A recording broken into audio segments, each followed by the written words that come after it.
Authorities in South Boston, Virginia are asking for the public's help in solving the mystery of what happened to an Army veteran last seen at a Virginia gas station 12 years ago. Surveillance cameras showed Hattie Gertrude Brown and her nephew Derek, in her silver Volkswagen Jetta at the Sheetz gas station in South Boston at the intersection of Route 501 and Route 58 around 2:30 a.m. on May 16, 2009.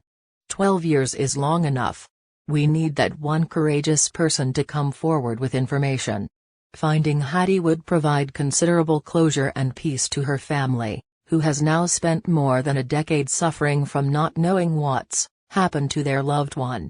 Brown's sisters named Preetista Barksdale and Diane Brown told WDBJ in 2019 that it was unusual for the Army veteran of Operation Desert Storm to be out so late. They think Derek called her and asked for a ride. I think she did what anyone in my family would do. Go and help each other, Barksdale said. I think when she got there, it turned out not to be what she thought it would be, but she went ahead and helped him with a ride. Brown's car was discovered in July 2009 after it had been torched and abandoned behind an old barn in Halifax County along the Virginia-North Carolina line and about 15 miles from where she was last seen at the gas station, according to WDBJ. Investigators called Derek Brown a person of interest in 2019 and said he was in prison for a 2016 burglary and assault. Officials previously called the lack of cooperation from people who might have information about Brown's whereabouts a roadblock in the investigation. Troopers described Brown as a black female, 5 feet 4 inches tall and weighing 155 pounds. She was last seen wearing a sleeveless top with pants that has side stripes. Left her home without her purse or medication. Officials with Virginia State Police, Halifax County Sheriff's Office, and the South Boston Police Department said they remain hopeful someone will come forward to bring justice and peace for Brown's family. Anyone with information on Brown's whereabouts or about the case is asked to call the State Police Appomattox Division at 1-800-552-0962 or 4343527128.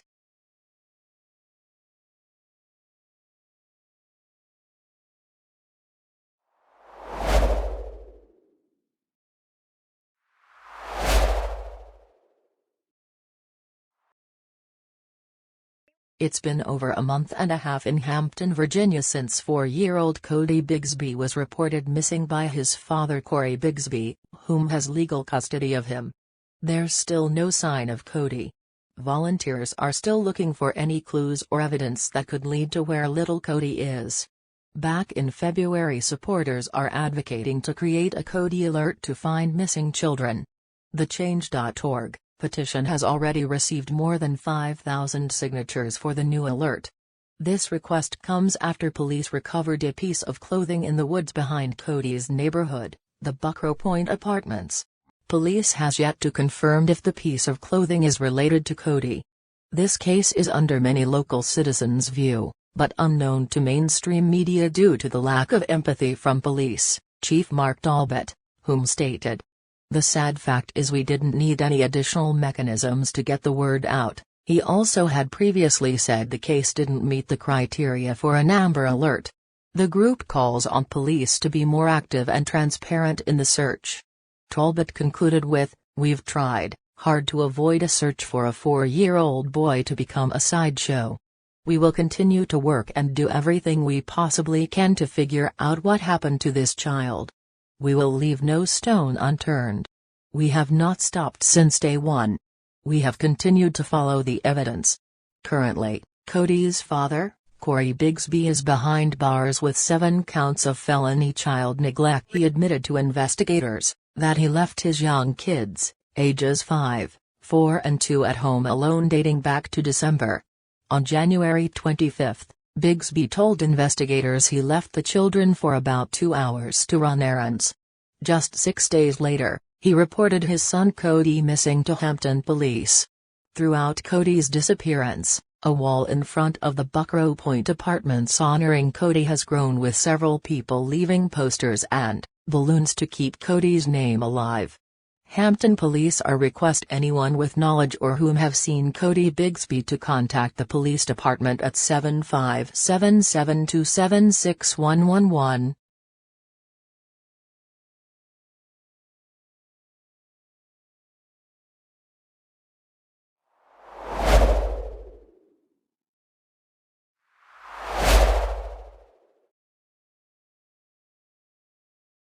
A baffling mystery has carried on for 10 years, and it doesn't seem as if investigators in Henrico, Virginia are any closer to discovering what happened to Ariana Davis. There didn't seem to be anything irregular about April 2010 when the 21-year-old left her home and made her way to the J Express Mart on 9 Mile Road. It was just a 3-block walk for Ariana, but for some peculiar reason, she never returned. Since that day no one has seen or heard from Ariana Davis. Ariana Davis left her identification and keys at home because it was expected that she would quickly return. Reports state that Ariana made it to her destination and purchased a black and mild cigar from the clerk sometime around 1:15 to 1:30 p.m. She left the store and was spotted walking down Koch Avenue, and authorities stated that witnesses claim there was nothing unusual about Ariana's behavior. She was just 6 weeks away from graduating from a massage therapy program in college, and from all accounts Ariana was excited about her future. Ariana Davis lived at home with her parents at the time of her disappearance and had never stayed away from home for long. She hadn't even spent a night away from home and was so close to her family that she would contact her parents if she would be away for longer than an hour. It is highly uncharacteristic for her not to return, and it's unimaginable what her loved ones have endured for the last decade. It's reported that Ariana didn't have a car of her own and would use public transportation, so it wasn't believed that she somehow drove off. She was said to have been seen with a man around the store that she visited. While it hasn't been stated if the unknown man is a suspect in Ariana's disappearance. However, this man was later arrested and sentenced for stabbing a woman. At the time of her disappearance, Ariana Davis stood 5 feet 5 inches tall and weighed 200 pounds. She had black, dark brown straight, shoulder-length hair and brown eyes. Both of her ears are pierced. Ariana was last seen wearing blue rolled-up cut-off jeans, a pink shirt, and multicolored flip-flops. Her hair was reportedly pulled back in a wrap with a pink and white hair clip. Anyone with information regarding this case is urged to contact Crime Stoppers at 8047801000.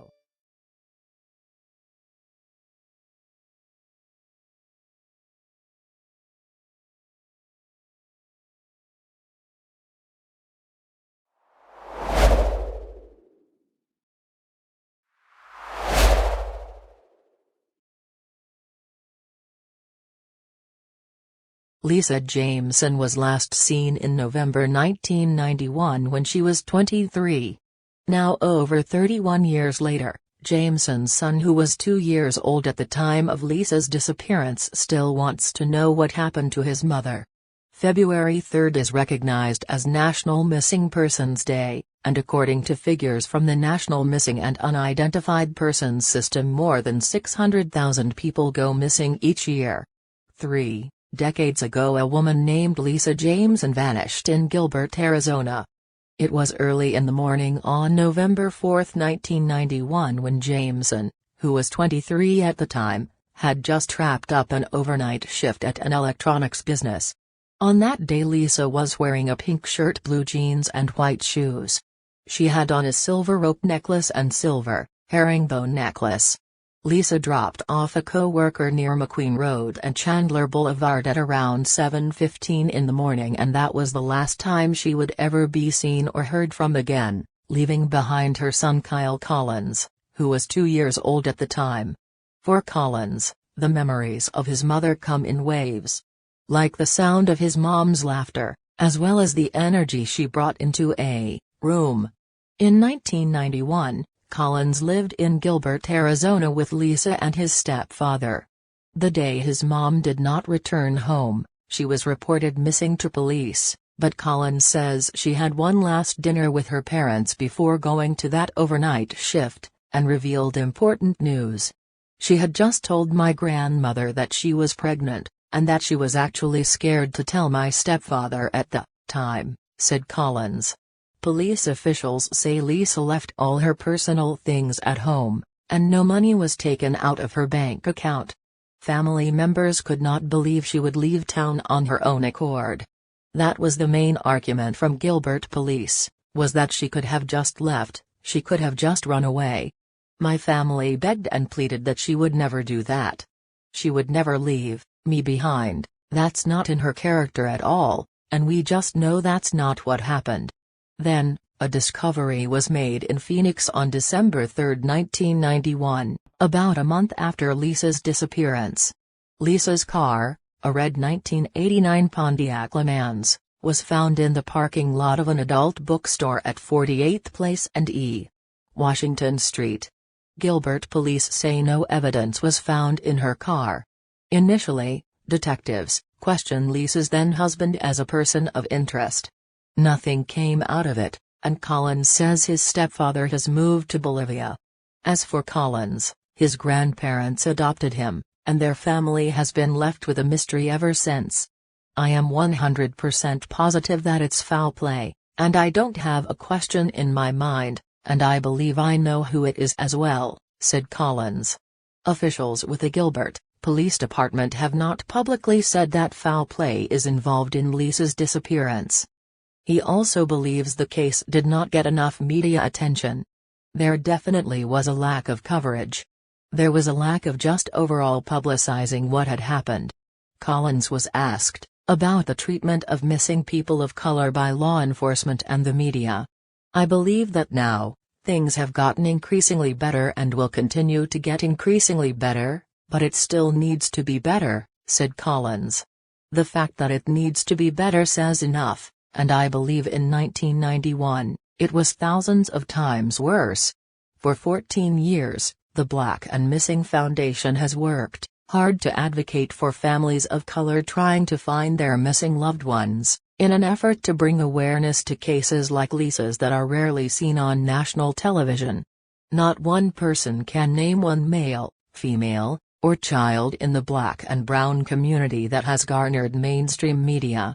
Not one, because it doesn't exist, said Black and Missing Foundation co-founder Derica Wilson. What we're trying to do is even the playing field, because missing persons is not a Black issue, it's not a white issue. It's an American issue. It's a human issue, and we all have a responsibility, law enforcement, the media and the community. Wilson is a former police officer with 2 decades of law enforcement experience.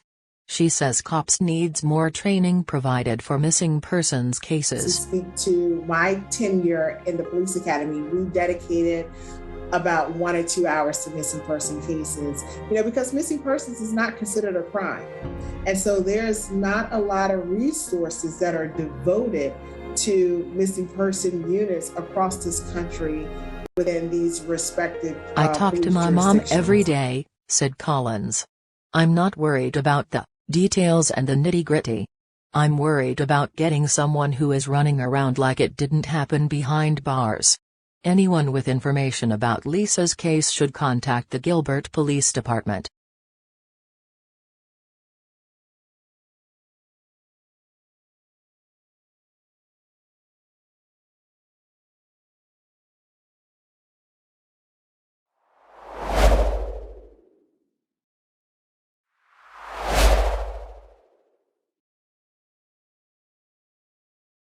Renton police were dispatched for a missing person report February 9, 2022 by his family members. Jerry is a 77-year-old adult Black male with black and gray hair and beard with brown eyes and thin build.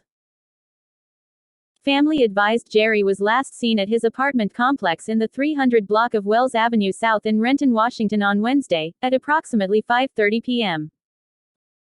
He appears to have taken his wallet, keys, and phone, although there has been no answer on repeated attempts to contact him.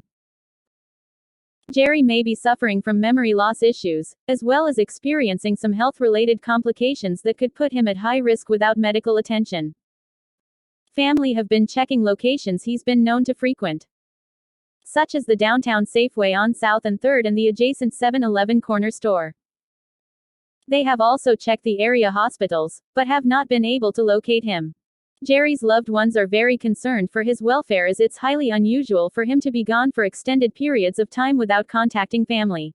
There may have been recent sightings of Jerry in the Tacoma area near 340th and Amp, Hoyt Road, also near Federal Way on 320th and Amp, Pack Highway South, near Church's Chicken and Chipotle. If you frequent these areas, or have friends or family that do, please share Jerry's missing person information with them and have them call 911 right away if he's seen.